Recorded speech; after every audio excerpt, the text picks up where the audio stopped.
माए नी मेरी शिमले दी राहें चंबा कितनी दूर माए नी मेरी Long ago, in a village at the foot of the Pir Panjal range, there lived a beautiful girl named Kanchana. She had eyes that were luminous like the stars, and her skin glowed like burnished gold.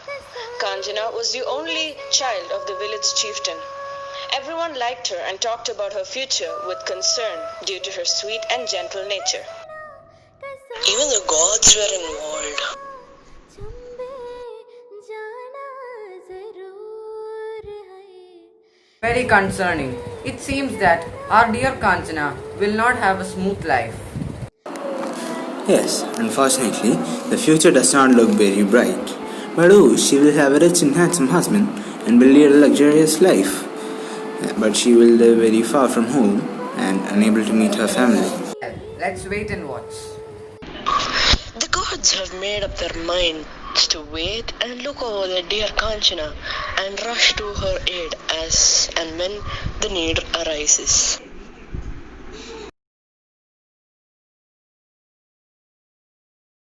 Jana is a spitting image of her mother, but as days go by, I'm growing more and more concerned about her marriage.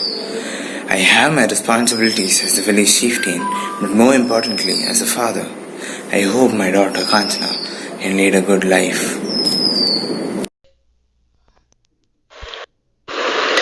In course of time, the fame of Kanchana's beauty traveled far and wide, beyond the confines of the 10 villages, and reached the king of Kulu. The king was fabulously rich and handsome. He was the proud ruler of a prosperous state. Well, he did have 2 wives already, but couldn't wait to bring the young and beautiful Kanchana to his palace as his 3rd wife. The proposal was sent to Kanchana's father.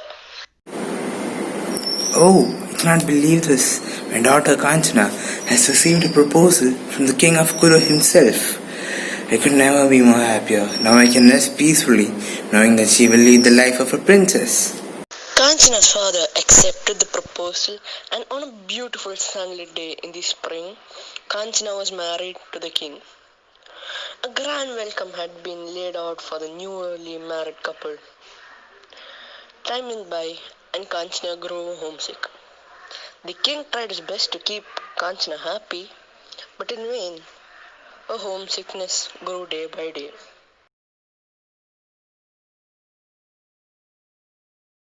Oh, how I wish I could go back to my village. I really miss my father, my villagers, and the loving animals there. Everyone in the palace loved Kanchana and was concerned about her, but the most disturbed by far were the gods. This is not good for Kanchana. Yes, we understand that a girl feels homesick after her marriage, but she needs to get over her longing for a childhood home, or else the king will lose patience and abandon her. Yes, that should not happen. We have to do something for her to make her happy. Maybe something from her home that will cheer her up. The gods did not wish to be seen, so they took the form of bees and went to Kanchana's house. And they picked a slab of rock and flew back to the castle and kept the rock near Kanchana's room. Seeing this, Kanchana was happy, and slowly but surely she overcame her sickness. The king noticed this change and welcomed it, but he was by nature a proud and suspicious man. Why was she so upset about her marriage? She should consider herself truly fortunate to have a husband as me. And where did that slab of rock come from? Why does she worship it every day? A few months went by, and then a band of strolling wrestlers came to Kulu for a performance. My name is Dajjal, and this is my group of wrestlers. Our ancestors have been in this profession for a very long time, and now we would like to showcase the fruits of our hard work and dedication. The king was impressed. Dajjal was a fine figure of a man, tall and well proportioned. His arms rippled with muscle, and he had an air of controlled strength that made you look at him twice. The show was to be held on the main courtyard of the castle. On the other side of the balcony overlooked a deep gorge carried out by a raging torrent.